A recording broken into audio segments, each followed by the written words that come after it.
You a goon or you faking real tough talk? Only goons get it shaking real tough talk. I hope your bite is like your bark with that tough talk. This is what New York been missing, real tough talk. You a goon or you faking real tough talk? Only goons get it shaking real tough talk. I hope your bite is like your bark with that tough talk. This is what New York been missing, real tough talk.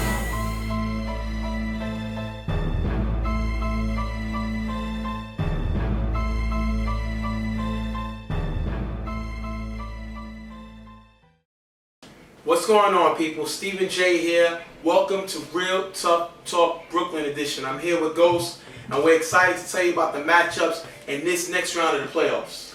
And it's getting heated out there. Guys know what's on the line, so they're coming to play, they're coming to get their job done, and they're ready to go into the next week, but they have to get through these teams here. We're going to get with the first game we want to talk about, which is going to be free agents versus grave diggers. This is a big game because we've seen grave diggers coming off of a big win last week to get to this round, and now they feel like they're a force to be reckoned with to get back to that winning that title. Pretty much they see each team that they're playing against as a hurdle that they have to get through, and all they have to do is get through it to get to the next one, and eventually they'll make it to the championship. I feel like that is the strategy that they're using, just one team at a time to get ahead every single time. And I think the key to that team is Wayne. Wayne is here because Chino got suspended for the season, and Wayne has been able to be the captain of the ship, keeping things going. And I think for him to win this game, he has to get Manny and Shug involved. When you get both of those receivers involved, it's hard to stop them. And on the other side, you have free agents who we said were basically one-man show with VIP. And VIP is pretty much the real deal in this league. He's one of the receivers that I haven't seen any team really slow down. He makes plays happen no matter where he is, and that's big for offense to have him on there. I think the X factor is Fred. Fred is another guy in this free agents offense that doesn't get a lot of light, but he makes a lot of plays, scores a lot of points, and he's the brains of the operation. He keeps Powder maintained and keeps him making safe throws. When he keeps Powder under wraps, Powder can be very dangerous. We're going to jump into the game right now. Wayne getting the ball first. He's going to throw a short pass for a few yards. Then the next pass, he's going to throw short to Ranji to get to the red zone, and then follow up with a pass to Manny in the back of the end zone for a 6-0 lead. Wait for Wayne to start off this playoff game, scoring early. And like you said, he has to get Manny involved. He gets him involved early for the first score. So far, the Gravediggers are on the board. Powder's going to throw a short pass to Fred, who's going to run it for a short gain. Then Powder's going to throw a pass to VIP for a short gain, but you're going to see VIP get frustrated because Powder hesitated on the throw. And that's going to be a lot. All season we've seen VIP frustrated with some throws that Powder makes. We got to see how it impacts his game. On the next play, Powder's going to throw to Fred, but it's almost going to be intercepted here by the defender. Bad throw by Powder, getting lucky though that the receiver wasn't able to hold on to the ball. And then the next throw, Powder's going to throw the VIP in the back of the end zone, and it's going to be dropped to turnover on downs. Now, a lot of people know the weakness in VIP's game is he doesn't really catch with his hands. He catches the ball with his chest, a little contact could draw that ball loose, or sometimes he just misplaces the ball and drops it with his hands. Big play here, turnover on down. I think it's because he's so used to catching the ball with his chest that he doesn't really use his hands. He has no reason to, because he creates such a separation from the defender that he doesn't need a pass for just his hands. So eventually when you have passes like this, he's not used to it. He drops passes like this, so the defense needs to watch out for that. 6-0 lead Gravediggers. Wayne is going to get the ball back for the Gravediggers. He's going to throw short to the receiver, but it's almost going to be intercepted by the free agents. And these are throws that we did not see Wayne make last week. He made better throws, he was more accurate, and this week we see him not having the same accuracy as he had last week. Wayne is going to throw to Ranji for a few yards, then follow up on third down. He's going to throw a pass to Shug, and it's going to be high and incomplete. If you look at the route that Shug runs, Shug is open. He beats the corner. But to me, I think Shug should have kept going out instead of across. He goes across, that's going to give the defender enough time to come over and make the contact with him. I also think that Wayne underthrew this ball. He underthrew it, but Shug ran the wrong route when he was open. So that's a little bit of both, not being on the same match on the same page, and they're going to have to end up punting. Well, I don't really think that it was really underthrown, but the thing about it is, or overthrown or anything, I think if Shug would have ran the route he needed to, which is more straight outward rather than inside, the ball would have met him towards the end zone. Because he didn't cut the right way, he cut too far on the inside, that's when the ball became off target and the defender was there to break up the play. But if the ball was overthrown, then the defender would have no chance to get his hand Well, in. You either lead him and your receiver catch it, or nobody catch it. But the thing about it is, how can you know that the ball is being led to the receiver if the receiver's not running the right route? The point is, if he was in the right position, that ball would have been right there where he needed it to. So at the end of the day, regardless of what we say, we can debate all day. They have to punt. Exactly. Next down, Paolo's going to get the ball. Remember, they only down 6-0. Paolo's going to throw deep to VIP for a huge game, and you knew that they would be able to find VIP sooner or later. Then VIP follows that up with a throw to Fred, who's wide open in the end zone for the touchdown. With VIP getting the extra point, 7-6 free agents. And free agents take the opportunity that Gravediggers lost to get up on the board. Now they actually take the lead. And this is something that may hurt the Gravediggers because they had free agents on the ropes early. Now free agents is right back in this game. And they're looking to take over the momentum in this game. It's up to the Gravediggers to respond. And you can't forget about Fred. I know you want to focus on VIP, but especially in the red zone, you got to find out where Fred is at because he's a master finding that end zone. He was wide open on that. Definitely. Well, on the next play, Wayne does not let that impact his game. He's going to throw deep to Manny for the touchdown. 12-7. Great throw by Wayne, striking right back, finding one of my favorite plays, Manny, for the touchdown. And there's nobody that could stop Manny on this field so far. Both times he had the ball thrown to him, there was no way the defense could do anything to stop it. And they need to watch out for him. Wayne is able to connect with him finally to get the lead back. Something that we should see more of if they want to win this game. And this is the issue. On the next series for free agents are down. Remember, the Gravedigger just went up 12-7. You're going to see Josh and Shug arguing.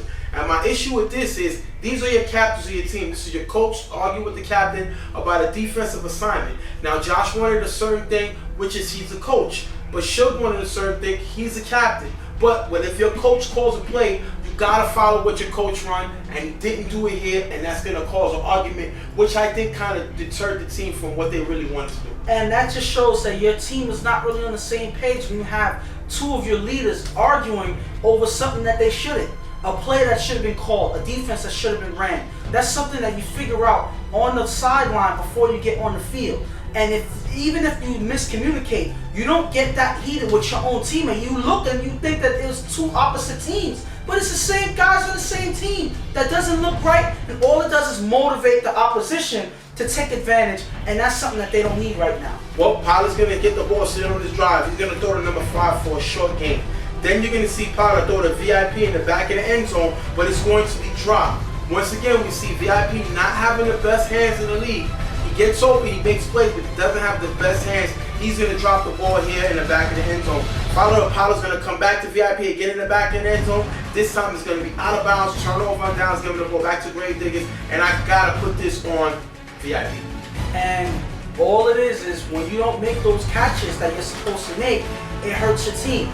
Yes, he's a dynamic player, but that's the main weakness that he has, and he has to lock that up and actually fix that, and I think he can. If he can fix that, he could be one of the most dominant receivers on this field. Until then, you're going to see plays like this. You're going to see Wayne throw to number 3 on the sideline, but it's going to be dropped. But if you look at this play, Ranji was wide open in the middle, and that's the play that we seen Wayne make last week that he's not making this week. That Wayne is going to come back, he's going to roll to the right on fire rush and throw the ball away. And if you look here, number 19, wide open. Again, we see Wayne roll out and make completions last week. He's not doing it this week. Then you're going to see Wayne throw a Hail Mary up, incomplete. 12-7 is going to take us into the half. Hey, fellas, look. We down right now, yo. We down. We down 12 zip. Yo, listen, man. We down 12 zip. Listen, when we get in, you gotta come on and get a stop. When we get in the close second, third, we're showing the Man, confused us. You know why? Because then when they see the man, they try to do a play for the man. And we just fall in our zone, man. Just fall right. Yo, there's no pressure on us. But we're down. We're down. We're down. Let's play football, man. You can't give up a score this half. Let's play what we know how to do over here, man. We gotta get the ball back to our offense. They got 2 fat defense. Come on, y'all. They got 2 fat defense. Hard work on 3, man. Come on, y'all. Together, y'all. Right here, man. Let's go, y'all. We right here. Hard work, man. Hard work, man. Hard work. Hard work. Hard work, guys. Let's take advantage of every opportunity. Right, man. Hard work, y'all. Somebody got some soft ass hands, though. Hard work on 3. Do dishes. Hard work, y'all. Come on. Should you count or Yeah, my count, y'all. Hard work on 3, y'all. Let's get it, y'all. Nice and loud. Together, y'all. 1, 2, 3. Hard work. Yo, listen, guys. Keep You gotta reach across. Listen up, y'all. He's not gonna be able to. So when you was moving over, you're moving into everybody. Yo, listen up, y'all. Yo, I want everybody to play the ball. I don't care if you're on the other side of the field. Don't nobody get ball. Can we get defense I am on not 3? going home today, bro. Defense I am not. 3. Let's go. 1, 2, 3, defense! Still with the league, but they're not protecting it, I don't think. And that's really Wayne. He's not looking at the same way he did in the last game. I feel like his momentum is off. He looks lost out there. He's not making throws that he's supposed to, and he's not connecting with his receivers. He's leaving them open and leaving them hanging out there. That's not something that you need when in a playoff game. You're supposed to take opportunities that you're given, and they're not doing that, and they're keeping the free agents in this game. And free agents, I think this is the connection with Power and VIP. They're not on the same page. VIP is dropping passes. VIP is going out of bounds. And I think the second half he's going to get them more involved because you cannot hold VIP for long. Second half, you're going to have Potter with the ball. He's going to throw to number 12 for a decent game. Then Potter's going to throw a pass to Fred for another short game. Then Potter finds VIP in the end zone for the touchdown with nice moves to lose the defender, gives them back the lead 13-12. And look at this move by VIP. This defender had no chance. Cannot guard this man one-on-one that long. Touchdown VIP and touchdown free agents. And that's too much man-on-man coverage right there when you're in the end zone. I feel like he's following VIP wherever he goes, and all VIP needs to do is make one sudden move to catch him off guard. He does that and leaves him wide open in the corner for the touchdown. That's just a great move by VIP. He may not have the best hands in every play, but this is one thing that he can do that makes a difference, and that's what makes him one of the better receivers on this field. Wayne is going to throw the flock for the nice gain and the first down. Then on 4th down, Wayne is going to throw the man in the end zone. He's going to be knocked away by number 5, turnover downs. And we see again, Wayne not able to connect and score points. And this is not what he did last week. It's hurting him here. And we're seeing more of what we saw in the first half. And eventually, right now, they're being battled back by free agents. They needed to keep their momentum. They're not. Wayne is really killing their team right now. I don't know what's going on. Someone needs to speak to him and fast, because it looks like he's just going further and further downhill. Powell's going to get the ball back. He's going to get sacked by Spank on first down. Great play by Spank to get the sack. Then a few down plays later, Powell's going to throw the VIP for a decent gain and the first down. Powell's going to follow up with the pass to Josh in the middle for a short gain. Powell's going to throw the next play to Fred in the end zone, but it's going to be tipped to Ranji and picked off by Shug. Great play here by this defense. Ranji, great way to get his hands up. Shug is not able to get the ball on offense, but he's getting his hands on it on defense. Great play by Shug. And that's one way to follow the ball and keep the ball in play. That's just a miscommunication on the free agent's part, and Shug capitalizes for his team. Maybe this is the play that they need in order for Wayne to fix all the mistakes that he's made so far. Wayne is going to get the ball back. He's going to throw to the receiver who's going to run for a nice gain. Then Wayne is going to throw to Ranji, but the pass is going to be off target. We've seen Wayne struggle with his accuracy all day. Then Wayne is going to throw a pass in the middle. It's going to be incomplete. Turnover on downs. They're not able to move the ball, giving the ball right back to the free agents. It's 13-12 right now, free agents with the lead. Pollard's going to throw the ball to VIP in the end zone. It's going to be intercepted by Double D, and you're going to see the yardage after the tag. But if you look at this play, it was a flag thrown. And if you look at the left side of the screen, the defender of Gravediggers is going to have illegal contact. If you look at his contact, it's way past 5 yards. He's going to make illegal contact, which forces the ref to throw a flag before Pollard do the pick. So what's going to happen? Bring the ball back, illegal contact, they lose the interception. And that really hurts, because that was another opportunity that they needed to get that offense back on the field. And they lose it off of something that should have never happened in the first place. You should know where you are in the field, and that 5-yard chuck is not that important if it leads to things like this. It's not important just Stay with your receiver and lock him up, but you don't need so much contact that it causes them an interception. Potter's going to get the ball. He's going to throw it up in the end zone. It's going to be incomplete because he's not able to move the ball. Free agent's going to end up punting. So even though Grave-Diggers didn't get the interception, they was able to stop them. Remember, they're only down 13-12. Wayne is going to call hike early and throw the ball away. I don't understand what Wayne is trying to do. He looked like he was trying to catch them. Free agents not ready, but he called his own team ready. That's first down. He throws the ball away. Yes, he pretty much threw his team off on that play. He even caught me on that play because while his teammate was talking to him, he says he calls hike right before anybody's ready, and that's a waste of a play, a precious play that you may need going forward in this drive, and that's something that may hurt them in the future. Second down, you're going to see Wayne throw the shove across the field, and it's almost going to be intercepted by VIP. My problem with this play, if you look at Shug, he was open.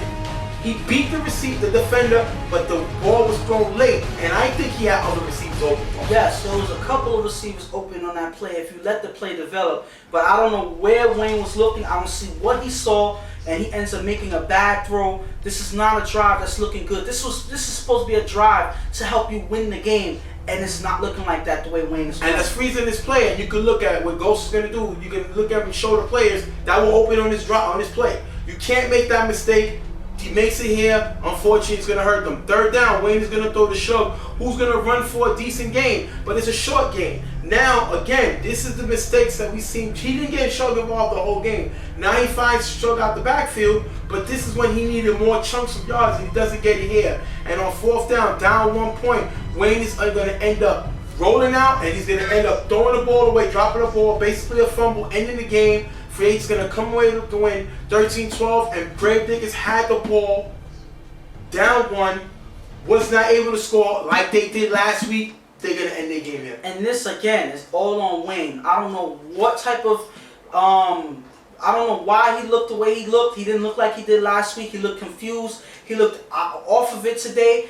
He didn't make the throws he needed to. He wasn't making the best of decisions, and he wasn't getting Shug involved in this game. He got Manny involved early in the game, and after that, nothing. Shug, nothing. Shug did more on defense than he did on offense, something that we shouldn't really see on your offense. Shug not getting the ball until late in the game. So that's just on Wayne falling apart for this on offense and pretty much not helping him win this game. And I gotta give Wayne half the blame for this game. He didn't throw well. I would say I give Wayne maybe 70%. And, only because the throws he made better throws last week. He showed us he was capable of making better throws. And I gotta give him a D on the last drive. You bring the troops together and you make plays. You said it's all or nothing. It's win or go home. You said that last week, and this week you had an opportunity, down 1, and you made this team see why they need Chino to come back to throw. You know what I'm saying? Because one thing about Chino, he's going to air it out and take a chance. You can't take a sack or fumble the ball on the last play of the game, not even give your receivers the opportunity to make the play. And they didn't even get a first down on that play. That's the crazy thing. And then we're not that far from the first down. So this is just a horrible drive. You give him a D, I'm sorry, I got to give him a lower grade than that, because this is something that this should be textbook at this point. And for some reason, the right decisions were not made on this drive. This is supposed to be the drive, the game-winning drive, and this is when the time where you make your worst decisions, and I feel like that was bad. And as good as you looked last week, this week is not the week that you should have chose to fall apart, and it ends up getting a loss and ultimately the elimination. And free agents, you can't say nothing about them. They was able to come away with the win. Grave-Diggers shut down their offense. Grave-Diggers was able to hold VIP to only 1 touchdown. But again, it was 1 touchdown too many, as they lose 13-12. We're going to go into the interview with free agents real quick with Fred and the rest of the team. We'll be right back. What's going on, guys? Stephen J here with free agents. They got a big win, 13-12. Fred, we know Manny scored 2 touchdowns, but we seen y'all shut down Shug's big plays. Was that the strategy coming into this game? Yeah, it was kind of just shut down Manny. It was kind of the opposite. Shut down Manny, let everybody else beat you. Because to me, Manny's their best player. So, but as far as I'm pretty sure pretty had 1 catch.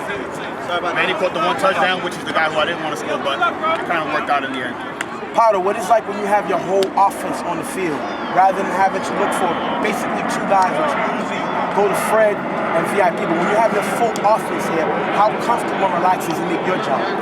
It's big. It's a lot of pressure off just me, and the whole team having everybody there is good. Everybody works together, and with Fred on the sideline, big help, calling plays and everything. It helps out. It's big. VIP, every time we come into the games against you, the team strategy is to stop you, but you always seem to find the end zone. How is it being able to come into it with the pressure, knowing everybody's trying to shut you down, but still able to find the end zone? Run routes. You get double teamed, you run the perfect route, they're gonna fall for it. That's it. And you gotta know you're gonna get hit, so just catch it, take the hit. That's it. And Powder's arm is fast, so as soon as I get open, he's gonna throw it right away. He's gonna get there fast. They won't have a chance to react. And that's what we try to do. Team play. Fred, you got your ear to the ground. I know you hear everything. Nobody talks about free agents in this division. Everybody's talking Blackout. Even though you was a higher seed than Grave Diggers, they was expected to upset y'all. Do y'all take that as a disrespect that nobody talks about free agent having a good team and chance to win the chip? Nah, I don't think so. Nobody really talks about what anybody else is thinking. I'm all about teams. Back to what we know. Don't prove to nobody else. You nice, prove it to your teammates. It's always better to be that way. Be unknown, play better that way. We ain't got nothing to prove. Exactly. It's better that way. We play for each other, not for whoever's out here. All right, we want to thank the guys for being with us today. Big win by free agents 13-12. We see you on the side. Thank you guys. As you see, they're going to move on to the next round. You know, they like being the underdogs. They like nobody talking about them because they figure that they're here to make a statement and they're here to win. That's all they're worried about. They're not worried about anything else. And that's going to be interesting to see what happens next week. Well, it will be interesting, but one thing I gotta say is they can't be happy with the performance that they had today. I'm not saying it wasn't a winning performance, it was, but they really have to step it up as the games get harder, going towards the later in the playoffs. This is a performance that they shouldn't be satisfied with. They have to step up. VIP should be getting the ball more. VIP has to lock down those passes with those catches. He cannot afford to drop so many passes the way they did. All they did was keep the Grave Diggers in the game, and the Grave Diggers pretty much shot themselves in the foot. You're not going to always get a game like that where your opposing team doesn't play to their caliber. So they need to really step it up if they want to keep winning. Well, we're going to wrap that up. We're going to see how on the next part of the show. Yes. Basically, we'll be right back. Next game up, we have Blackout versus Primetime. Blackout coming in with the #1 seed in the C division. And Primetime, you know, just they're in the playoffs and they're hungry and they want to go back to the championship form that they used to be in. Well, this was the season that they had to prove that they were a championship caliber team. They said they've been there before 3 years in a row, and they're looking for this season to be their return to the promised land, and they're looking to get through whatever team it takes to get there. For Blackout, I think the key is Black. You know, making good passes. We've seen this team struggle when they had different quarterbacks. We saw Ruben throw, we seen Alex throw, but in the C division, Black is their actual quarterback. If Black can stay on tune, then I think this team is very dangerous. And on the other side, Berto. If Berto can't make throws and he struggles, Primetime does not win this game. That's the issue. He misses too many passes, he makes too many turnovers, and he's killing this offense. And it's all about consistency with Berto. That's one thing that he struggled with this season. One game he'll have a great game, the next game he'll have a horrible game, and you already see that his time is starting to run out with the coaches of this team, because at any given moment when he starts to fall off, Tiki already said. We've seen Tiki come in, yes, yeah. Tiki comes in, and Tiki even says, you know, there's an opportunity for him to be benched if bad play keeps up. So it's up to Berto to step up and get the job done. Well, that being said, we're going to jump right into the game. We're going to start off with Blackout getting the ball. Black throws a ball to Angel for a short first down. On the next play, Black is going to come back to Angel for a decent game. After that, you're going to see Black on 5 versus going to make a run for a decent game, and then Black is going to throw to Alex in the end zone, and that one is going to be dropped. The crazy thing is, Black comes back to Alex again in the end zone. He's going to be caught for a touchdown, 6-0. Black goes incomplete with one pass, comes back again with the next same receiver, touchdown. Well, this is Alex we're talking about, so this is not a receiver that you would look off because he drops one pass. Obviously, you go to him again, he's their best receiver. So why not have faith in him and go right to him again, especially knowing that he's one of the tallest guys out there and you can easily to get him the ball, he goes and gets it. So this was a no-brainer for Black to go right back to Adams for the touchdown. Prime time, I obviously didn't expect that or didn't react in time, and that's 6 down. That's 6 points for Blackout. Prime time is gonna get the ball back. Berto's gonna throw a pass to Lamar short. Then followed up with a pass to Lamar in the middle for a few yards. But then Berto is gonna throw it to the end zone. It's gonna be incomplete. Turnover and downs, giving the ball back to Blackout. Berto's not able to score. We saw him kind of struggle in the first drive. This is their first stop, not able to score. And right now, Berto should, this was an opportunity to start early, starting on a good note. He doesn't, but this is the first drive. Hopefully he can pick it up in the next one. But if he does it in the next one, that's when things start to get worse. First drive of the playoff game, listen, Berto's not the type of quarterback that can allow us to wait to score points. He's not a guy that's going to light up the scoreboard. He needs to score when given the opportunity. He doesn't do it here, and I know Tiki's going to have him on the short leash. That's 1 down. Berto's going to end up turning the ball over. That's on him. Doesn't look good this drive. Black is going to get the ball. He's going to throw deep to Alex, but it's going to be incomplete. Then Black is going to come back and throw it to Breezy, who's going to bobble it, make the catch for a nice game, but the play is stopped here. The BQFL rule is you cannot advance a bobbled ball. So if the receiver bobbles the ball, you cannot advance it. Once he regains possession, the ball is stopped right there. I don't really like the rule. It's the rule in the league because it feels like the offense is given an unfair advantage to move the ball, but you can go up and hit the receiver. So I mean, this is a rule that possibly will be changed. The problem that I have is a lot of people ask for these rules, and then when it comes against them, they want the rule changed. And that's the problem with rules like this, because some people like the rule when it's to their advantage, but then when it's used against them, that's when they complain about it. So I personally feel you let these guys play, and any person who wants to risk bobbling the ball is risking themselves to get clean on the field. So I say, if they're willing to let themselves risk that, I say go for it, let them try it, but ultimately that's a completed catch right on the spot of the catch, and it ends there. And if you look at the play, that was a big play had the rule not been enforced. But the refs got it right. They just following the rules of the BQFL, and that's a league rule. And as you can see, it would have been a big game, but it's taken back. The following play, Black goes to Ruben in the end zone. It's incomplete. Turnover and downs. The rule caused him to get stopped. It's a part of the game. They don't make the play here. Ain't what you do. Berto's gonna get the ball back. He's gonna throw to Wayne, who's gonna make a decent game. Then Berto's gonna throw it deep to me, and it's gonna be picked off by Alex. Now my issue with this is one. Berto threw that ball a little bit too much to the inside when you see Meek going to the outside. He should have threw it here. But look at Meek's reaction to the ball. I don't know if he lost it. I don't know if he was frustrated. He throws his hands up and does not even attempt to attack the ball. Hold Alex, do something, take the flag to stop the turnover. He gives Alex an easy interception, turnover right here. And hopefully it's because he lost the ball in the air and he couldn't see it. But if it's not, then that shows that once the play does not go to, you're not going to try to keep playing and keep the defense from making the play. If he would have stopped and actually stopped Alex from getting the play, who knows, maybe the next play or whatever, maybe they would have had. Listen, it's hard to say because you're supposed to keep the play going. You're supposed to not give up on a play early. That shows that right then and there, okay, Berto made a bad pass, but that throws you off the game. That shouldn't be something that happens on the field, because that shows that you're looking to throw your quarterback under the bus at any given play, and that's not a good look for your offense. That's stop number 2 by this primetime offense, not able to move the ball. Black is gonna get the ball. He's gonna throw short to Ruben for a few yards. Then Black is going to come back to Canarson, who's going to drop the ball, call the Blackout to have the punt. Now, you're going to see they go to the bullpen, they bench Berto. They go for Lamar, who's going to throw. What do you think about this? Listen, at the end of the day, and this is for any team, if one person's not getting the job done, this is where the coach comes in and he has to make a decision. He made a decision.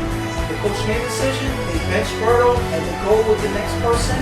Obviously, they think it's the best decision moving forward, but they think Berto's not going to recover in this game, and they can't afford to give them that chance for them to get further.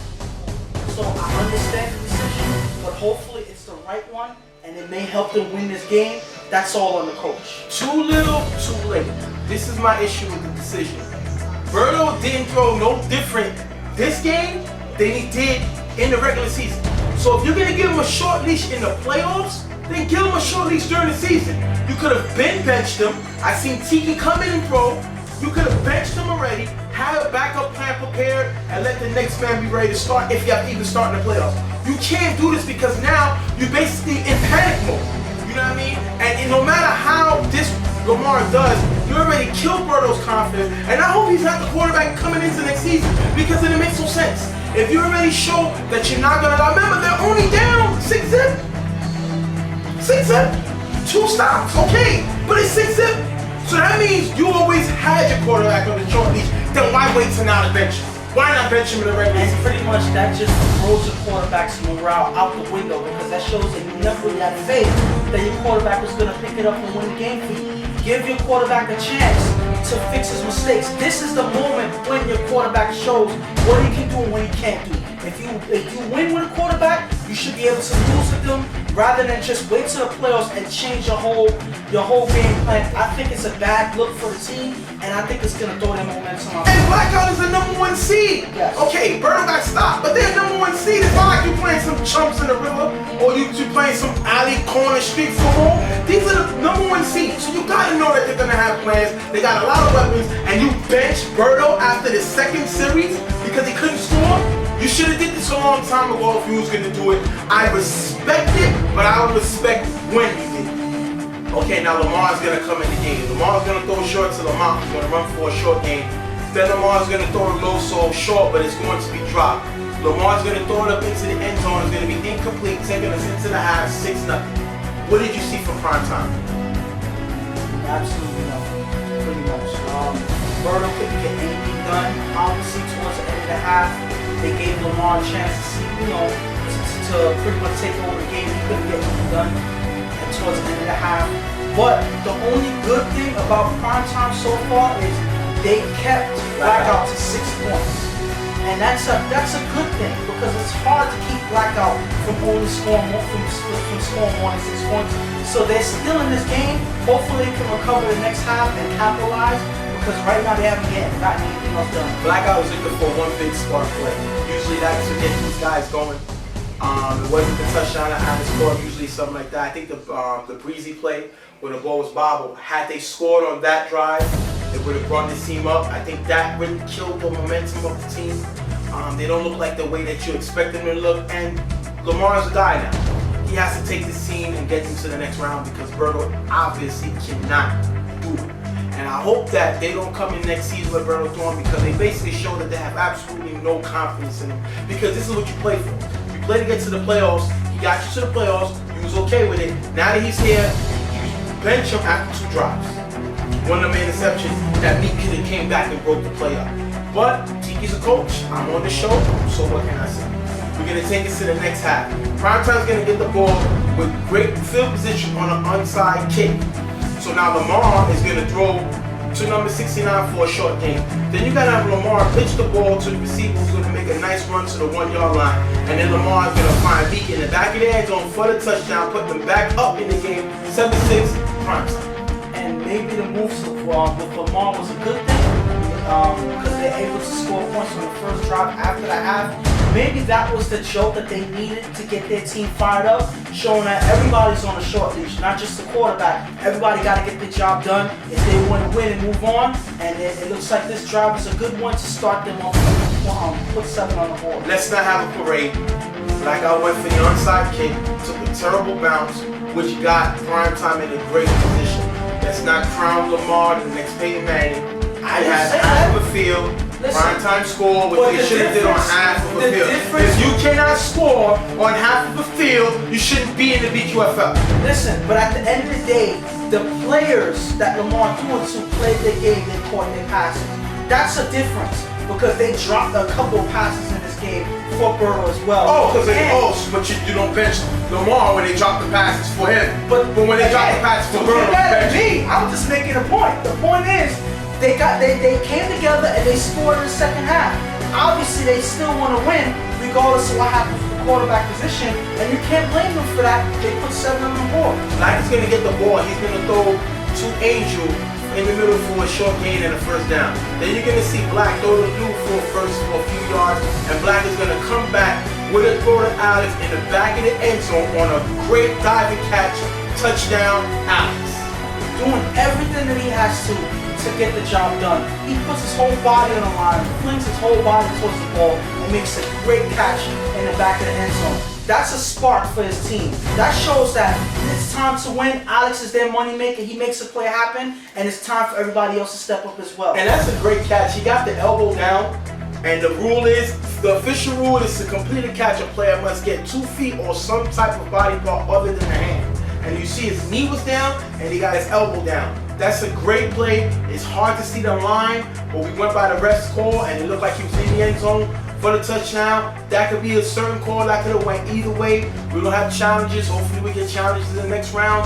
Hint to Darren. And we'll take it there, but still great catch. That gotta be a frame of the day. Great catch by Alex. I think so, and that's the spark that Blackout needed because they were pretty much dead in the first half. They only scored 6 points. Alex makes a great play, and I think it's time for Blackout to step it up. I think they will at this point, and Primetime has to do something because they're in trouble now. Lamar's gonna get the pass, and Lamar's gonna throw the weight in the middle for a nice game. Then Lamar's gonna run for a nice game, and this is the issue right here. On 3rd down, Lamar's gonna come into the front of the end zone. He's gonna throw to Loso, who drops the touchdown by himself. Look at the play develop. Loso goes down. Blackout shifts away from him. Loso gets open. Lamar sees him, makes the touch throw. Was it a perfect throw? No, it was not. But this is football. Everybody would be great if you could catch a regular pass. What makes people great is when you catch the difficult pass, you catch the pass, you gotta move. And this is an opportunity for Loso to make a play. He drops a ball, which is why he should be unstoppable.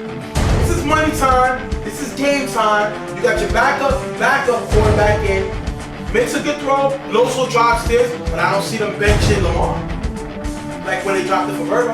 And that's pretty much sums it up because if you look at this pass, I would say that's a great pass because they touched nothing but his hands. Regardless of what direction it went, you can't expect it to go into your chest every single time. It's a play if you have hands to catch the ball. So if you can't catch with your hands, you need to be out there. I'm not trying to cut on anybody, but my point is, this is, like you said, money time. This is when you get the job done. If a player's in your vicinity, you have to go get the ball. You have to come down with it. You have to grasp it. You have to catch the ball. That's what your hands are for. And if you can't use it, obviously, you can't necessarily blame it on the quarterback at that point. On 4th down, Lamar's going to throw the weight in the corner of the end zone, but the ref said he went out of bounds after the catch, turnover on downs. That's going to give the ball back to Blackout. Had Loso caught that touchdown, Primetime goes up 13-12. But if it was a spliff, you already know the rest. He doesn't make the play here, turn over the ball, gives it back to Blackout. Now, Blackout, all they need to do is run the clock out, make Primetime use their timeouts. Black is going to get sacked on 1st down, which is great. So now this is a 4th down play. 1st down ends the game. Black is going to call height. If you look at all the receivers, one is the quarterback. Let's look at the plays. 1, cover. 2, cover. 3, cover. 4, cover. 5, cover. But obviously, I'm showing you like this, it's a 6. Now, if you look at a matchup on the outside, which is the matchup you want, Breezy is guarded by Jigga. And Jigga goes for the contact on a play that you gotta stop from getting the 1st down. And he gets beat by one of the most dangerous players in the league history of the BQFL, Breezy. Breezy beats him by like 10 yards. You're gonna see Black go downfield to the only guy who's open. Breezy makes a great catch, ends the game right there, game's over. And that's an unfortunate way to end the game. They didn't even get a chance to stop them on this drive and get their offense back on the field because one person, like again, this is what I talk about all the time. When you want to play too physical and provide too much contact, rather than worrying about the coverage, you go for the contact, and that gives the receiver an opportunity to make one move on you. That's all it takes, one move for separation, and now the quarterback has the opportunity to throw the ball right where they can get it. And it's over. And that's exactly what happens here. This is why you have to worry about coverage more than physicality when it comes to plays like this. Just stop him from throwing it up because that's the only receiver you have to stop. Everybody else is covered. They don't do it, and it ends the game for them. You have a lot of receivers that don't like contact. Breeze is not one of them. He dives too much to not like contact. I'm surprised at Jigga because I've seen Jigga lock down some of the best receivers in the game. And as you see what he did week in, week out, fooling receivers, from fooling quarterbacks, he comes up to make contact for a play he doesn't. Everybody was locked down, and he gets beat by one of the best players in the league. Bad play by Jigga. I'm going to call it a spade a spade. I was very shocked, very surprised. It wasn't like he attempted to make a play on the ball because he was beat. He attempted to make a play on the man by getting physical on a play where there was no help over the top. If you got help over the top, safety help, then you get physical. But there was no help. They looked like they were in a man. Okay, enough crucifixion of Jigga. I'm not even going to go there and just say that this game was lost by Jigga because they shouldn't even be in the position in the first place. Their offense didn't play for them. From the first half, they didn't score any points. If they scored anything in the first half, this is a different game. If Loso would have caught that pass, this is a different game. Now you put it on the defense who's held Blackout to 2 touchdowns throughout the whole game, and one player's given up. Yes, it's the key play, but my point is, don't put yourself in that position. I'm not getting on Jigga. I'm surprised at Jigga. Oh, no, yes, of course. Just like I've seen TJ get beat by Rico in that game that they played early in the season. TJ's on another play from Primetime / Super Friends. I've seen these guys make plays because they're trying to get this team to the next level, and then sometimes they play out of their element. We've seen Jigga try to make a play, but I just say it was bad timing. Yeah, bad timing to make a play. It's man on man. You got no help over the top. If you get beat, there's no line of defense, and he got beat. Yes. But again, I gotta put this on Tiki because if you knew it was capable of you pulling the cord, pulling the plug on Berto, you shouldn't have not let him start. Because you seen Lamar move the ball. So maybe Lamar should have started. Because you destroyed Berto's confidence. It's done. It's over. Yeah. Don't bench him in the playoffs and then say he's my starter coming next season. Berto's reign is done. He's not the quarterback of prime time. He needs to get to it. I need to get to it. And I can't blame Tiki because I blame a lot on Berto. I think Tiki gave him too much of a leash. Berto's a good quarterback, got a strong arm. But he's been on the leash a long time this season. The plug should have been there pulled. He should have been taught a lesson early in the season, not in the playoffs. Because now you had Lamar coming in trying to come back in the game. But that's going to end it right here. Big game, big play by Blackout, 12-7. We're going to get your interview with Blackout. Be right back. What's going on, people? Stephen J here with Blackout. They just won 12-7. Wow. Yeah. Black. See, I usually put up more points than that. Put up 12 points today. I want it. Do you think that Chai came out a little too anxious to play this team? Yeah, we definitely did. And then I called the run also, and that's a good Slow start, a couple of drops here and there. Nothing much to say. We got the victory. Alex, so once again, we see you 2 touchdowns, carrying the team when they need you to make big plays, but nobody on the team complains when you get the ball. How comfortable, how relaxing is that to know that these guys don't care if you get the ball 100 times, they just want to win?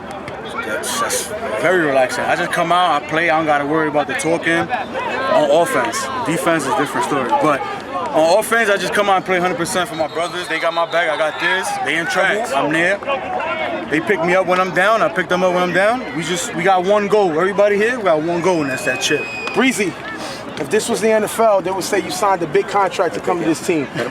We didn't see you dominate this season as we've seen you dominate playing with the Rebels. Yeah. But this team asks you not to do, you don't have to do so much as you did with the Rebels on this team. Yeah. Is it a different type of adjustment, not being the main guy of the offense on this team? Facts, it is. I mean, like you said, the Rebels, I was a target. I was actually the go-to guy, whatever.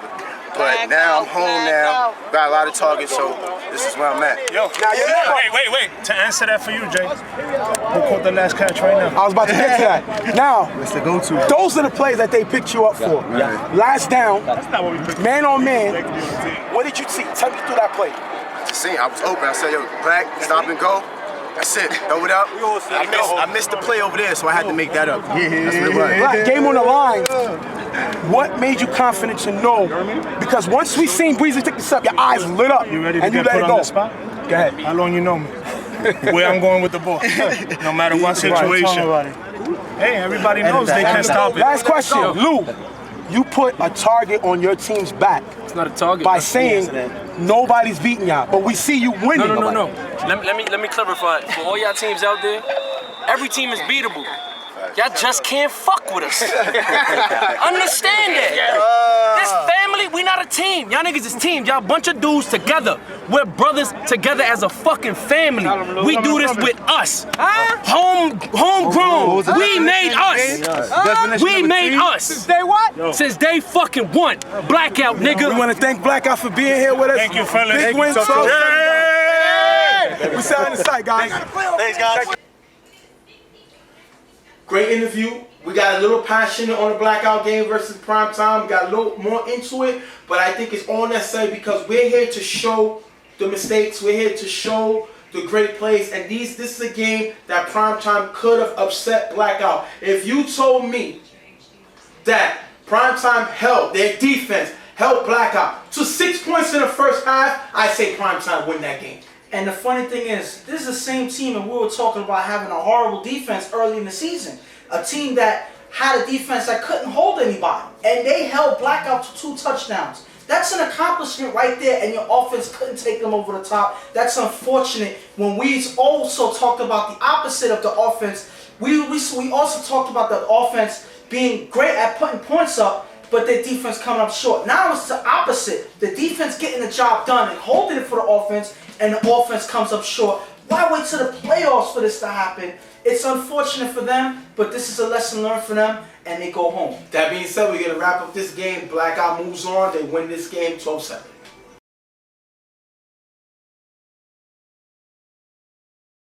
Next game up, Super Friends versus Spartans. And the last game was a great one. We saw Super Friends win late. Dave threw a touchdown pass, and when Dion got the ball back for Super Friends, he threw a costly interception. But this was a high-power game. A lot of points scored by both quarterbacks. And obviously Dion is looking to redeem himself after that that last play that cost him the game. So he's looking to get the job done early and pretty much do his job throughout the game and try not to make any mistakes. He really wants to win this game. This is a game that matters now. Even though the season was a big one, I think this is a bigger game here. We're going to jump right into the game. Dave's going to get the ball first, and he's going to get sacked by Vic. Next down, Dave is going to throw short to the receiver. He's going to get a few yards. Dave is going to throw the VIP in the middle, and VIP is going to make a nice catch on a big play. Great play by VIP, moving the ball away to bail out his quarterback. On last down, Dave is going to roll right, throw it to VIP, who makes a nice catch in the back of the end zone for the touchdown. With the 2-point conversion, is going to take us to 8-zip. Great play by Dave, making that great throw. And you got to give VIP some credit. He actually makes a great catch. And this time, this was his hands. So you can't necessarily take anything from him on that. Yes, and if he can do plays like that, I think it's going to be that much harder to stop him. Because now, any given play going to VIP is going to be a completed pass. That's all we're waiting to see at this point. If he can do that, it's trouble for defense. Dion is going to get the ball. Now he's going to throw a pass to Franks in the middle, who's going to get a decent gain and a first down. Dion is going to end up throwing the TJ wide open in the end zone for the touchdown after that first play. He's going to move it, touchdown. Dion finds TJ with the 2-point conversion. They tie the game with 8-8. Great drive by Dion. Scored really quick. And this is pretty much looking like the last game that they played, going back and forth.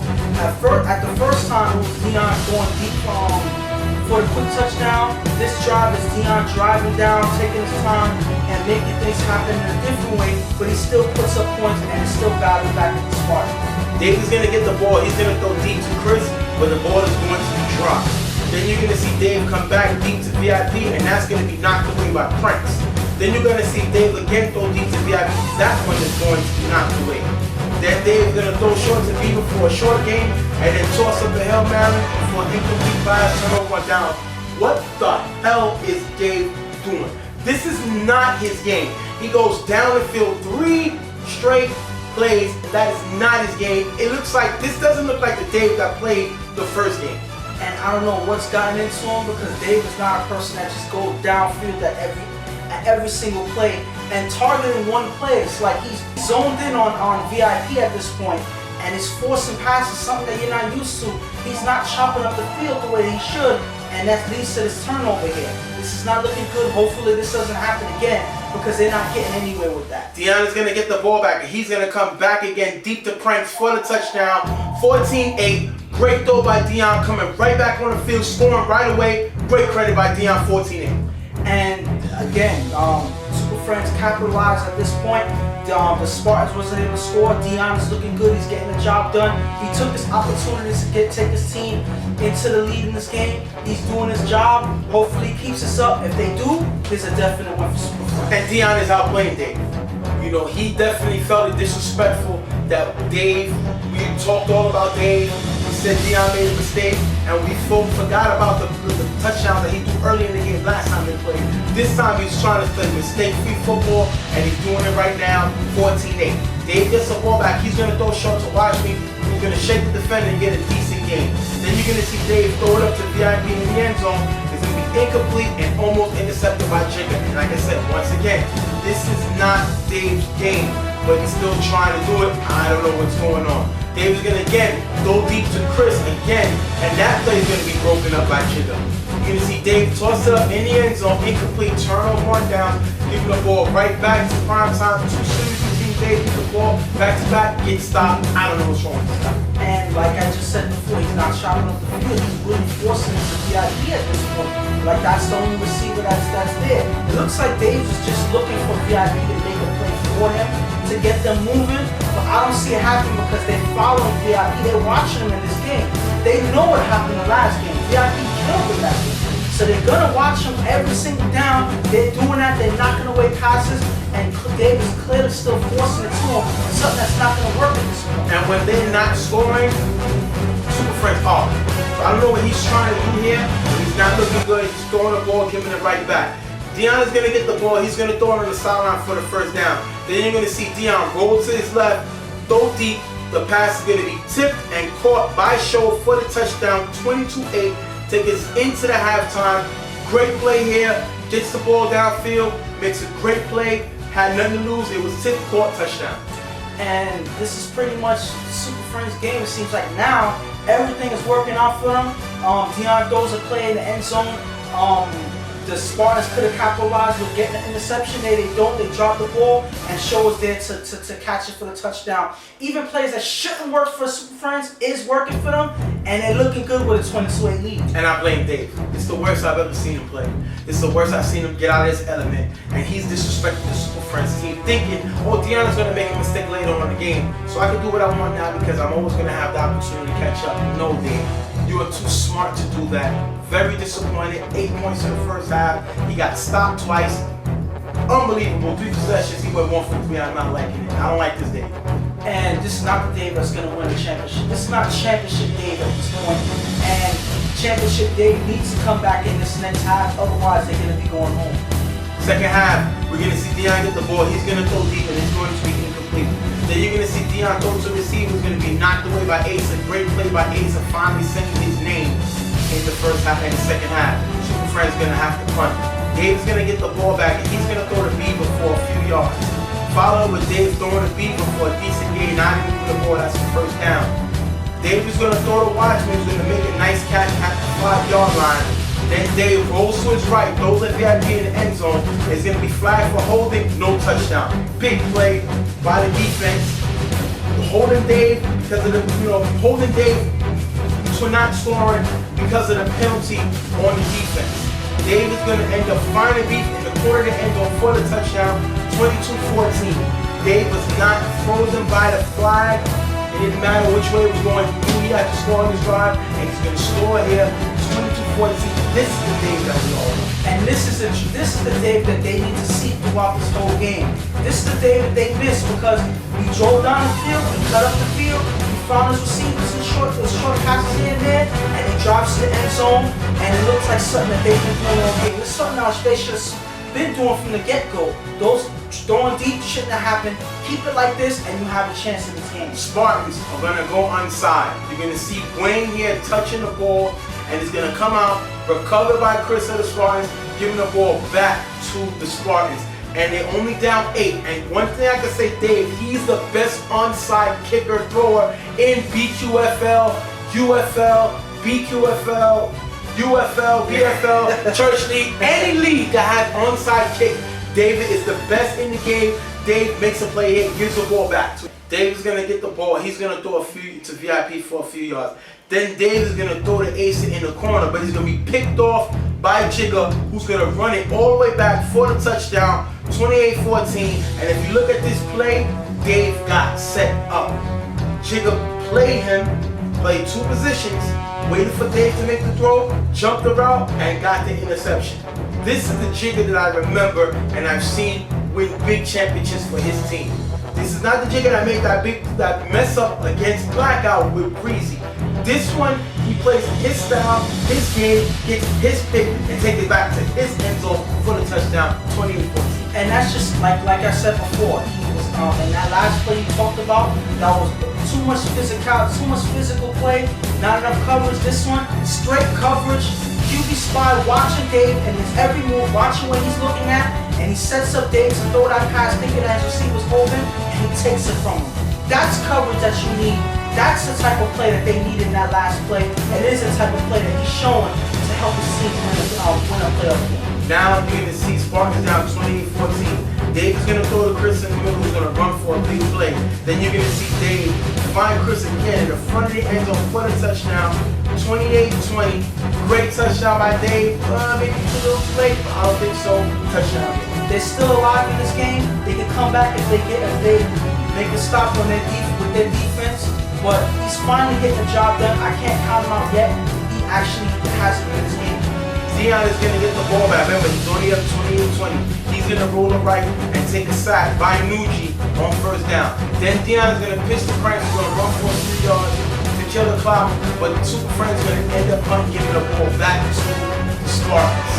Dave's going to throw to Chris, and he's going to throw it for a decent game. Then Dave is going to throw to Watch Me, who's going to run past the first down, basically. Then you have Dave come back to Chris on the sideline, but that big play is dropped. Big drop by them. Can't make this play here. He's going to drop the ball. Then you're going to see Dave go deep in the end zone. Is going to be picked off. Who's going to run it back for the touchdown?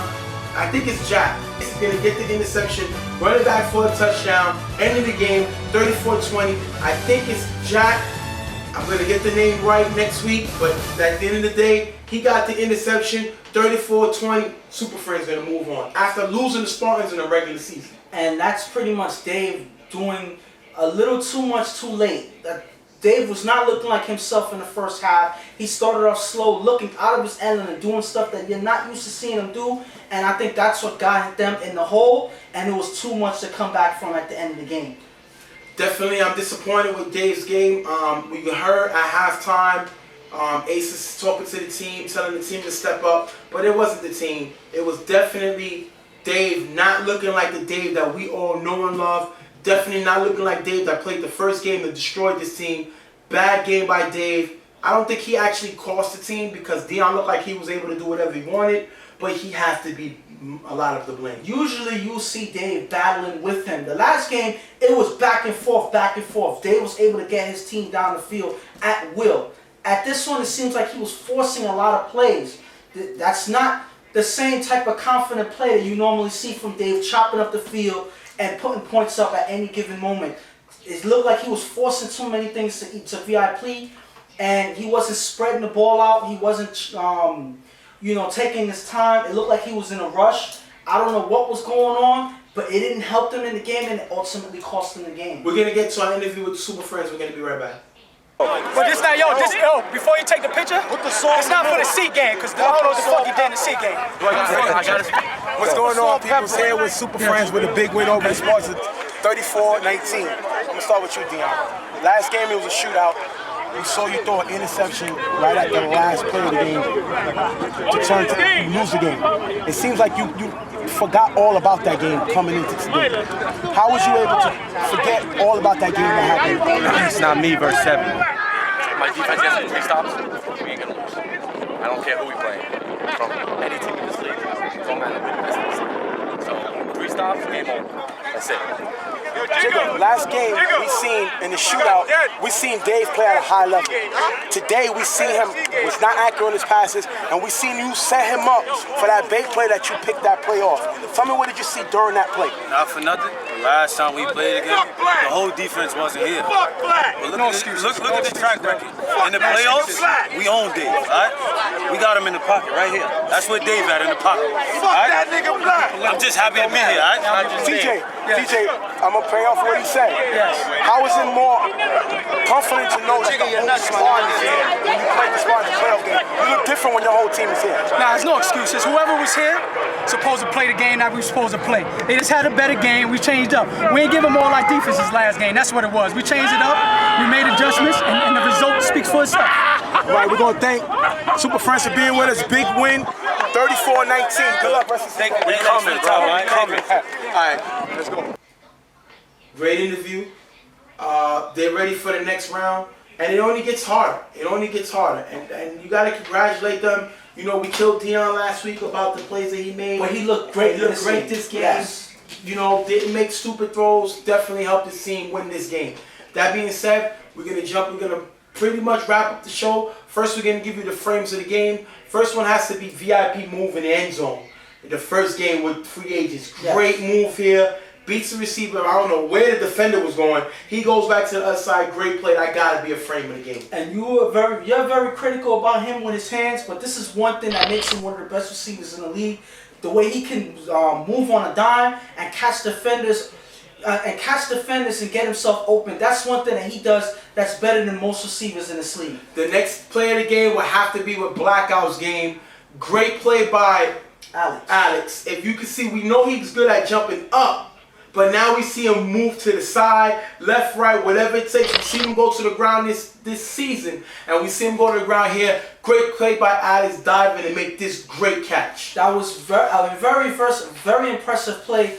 Full extension on a dive and catch, and manages to just keep himself in bounds for the touchdown. I think that was the spark to help Blackout take this game, because they started off very slow with a 6-0 halftime. And the third frame of the game has to be Jigga's pickoff, pretty much sealing this game. Baited Dave, and not only did he bait him, he picked him off and knew where to take the ball. Takes it all the way back to the other end zone for the touchdown. Last play of the game has to be Jigga's interception. And that was a momentum killer for the Spartans. I feel like that was when the Spartans knew that they were in trouble and their game was on the line. Jigga with a great play, great coverage, pretty much setting Dave up to make that play. That's a defender right there, and that's what all defenders should do when they're out there playing against a quarterback like Dave. That being said, we're going to wrap up the show, but I'm going to go over the matchups real quick in the next round of the playoffs. You're going to have Chiefs Blackout, and I think Blackout is on a mission to win the division on both sides. A lot of weapons here facing the Chiefs, who nobody expects them to win, and that's the most dangerous team to play. A team that everybody expects to lose is a dangerous team. They also have Rico and Jeremy playing with them. Definitely takes this Chiefs team to the next level, and Blackout better not come blacked out. They better come with the light on, because Chiefs are trying to win this game. Definitely. Next game, we're going to see free agents versus Raiders. And my thing is, free agents coming off beating Gravediggers, Raiders coming off beating No Remorse. Now, the thing about free agents, VIP, VIP, VIP. One of the best players in the BQFL, can make plays, but he's facing a Raiders team who is physical. And they will beat you up, and they will contact. And what happens is, VIP does not catch with his hands great. So because he catches with his chest a lot, those hits by Machine and Mills is going to pop the ball up if he's not careful. Has to make plays here. Plus, Raiders have a secondary that can go get the ball. So, Powder has to be careful. And Raiders have a running quarterback who can take off at any time. You got to be prepared for that. So pretty much it's just going to be a face-off between free agents offense and the Raiders defense. I feel that's a matchup that it has to be one or the other. Which one is going to take over the game? It's going to be an exciting game to see. And in the A-B division, you're going to have SYS who beat Bullies facing the Rebels who beat Heavy Hitters. This is Nelson's opportunity to win a championship, but he has to get by one of the best B teams ever in the BQFL, the Rebels, and they're back to get another championship. And he better be ready to play because he's going to go up against one of the best quarterbacks of all time, the next quarterback on the rise, Manny. He has a lot of weapons. He's looking to win a chip, and he's not going to give Nelson an opportunity to outstage him. And this is, like you said, this is pretty much Nelson's opportunity to show that he's one of the best out here. This is his test. If he can beat a team like the Rebels, nobody can question how good Nelson is. He has the potential to do it. He just has to show it on the field, and he can't fall apart. He has to show his confidence that he's been showing all season. This is the time to show that confidence meant something when you're playing against a team like the Rebels. And SYS leaders have to step up, because if SYS plays out of rhythm and they play grimy, gritty football, Rebels can play that style. Yes. They got guys there, Cheddar, all these other guys that's actually able to play that type of physical, whatever you want to do, we can do. SYS needs to just use their talent, stay away from the bullying, stay away from the bigger, stronger team, because they're facing a team who is as good and as strong and as physical as they are. Next one, you're going to have Blackout and Super Friends. Blackout, again, the #1 seed, looking to take a championship, and this team has weapons. Breezy, Canarsie, Ruben, Alex, they got weapons, and you're going to have Brian, who is as cool as the other side of the pillow. Stuart Scott, of course. Everybody is all wild up, and you have Brian, who's just looking to throw touchdowns. And they're facing Super Friends. Now, Dion just beat Dave. And what's his next thing? He has to beat the #1 seed Blackout. But Dion can do it. He has a lot of weapons here that he can use to beat this team. All he has to do is keep it together, limit his turnovers, and I think he could be able to win. But my key for the Super Friends is the defense that played against Blackout, played against the Spartans. I feel like if their defense can hold and keep Blackout from scoring at will, I think that's the defense, the difference maker for them. If they can actually keep Blackout from doing whatever they want, I think that's a difference maker, and that gives Dion the opportunity to put points up and give them that win that they need. Well, we've seen Primetime hold Blackout to 12 points. Yes. Primetime is basically the same players that plays with Super Friends, so they can shut this defense. It can happen. They can But shut that's it why I'm off down. mentioning that. The question is, can they? Yes. That being said, we also have OTF versus Panthers in the C2, and we have the Seahawks versus the Ravens in the C2. Those are some good games coming up. We're going to thank y'all for being with us here. We're excited. We're getting down to the end of the season. Hope you enjoyed the show. We enjoyed doing it. We want to wish all the fathers a happy Father's Day, because, you know, just to throw that out there, because Father's Day will be here before the next show is up. So we're going to wish y'all, listen, we're going to take videos on the field, and this is what we're going to do for y'all. For every touchdown, hopefully, if we're doing a game, you can say Happy Father's Day, you know, whatever. You send us a picture, and we'll try to put some pictures on the show as we show the fathers. We'll try to get some pictures of the kids, you know what I mean, of the father with the kids. You send us those pictures, and we'll do it like that. We'll make something special. We was unable to do it for Mother's Day because we wasn't working that week. We're here this week. Let's see what happens for Father's Day. Like I said, the show won't be up. The Father's Day will have passed when the next show. So we're trying to do it we can do it for Father's Day. Yes. So for y'all, we're going to wish y'all Happy Father's Day right now early. And we're going to see y'all next week. Thank you for being here with us. I get a little excited, have a lot of coffee, and even though it's nighttime. We're going to thank y'all for being with us. I'm Stephen J. Here we go. So we're going to wrap up the show. We're going to see y'all next week on another episode of Real Tough Talk. See y'all later.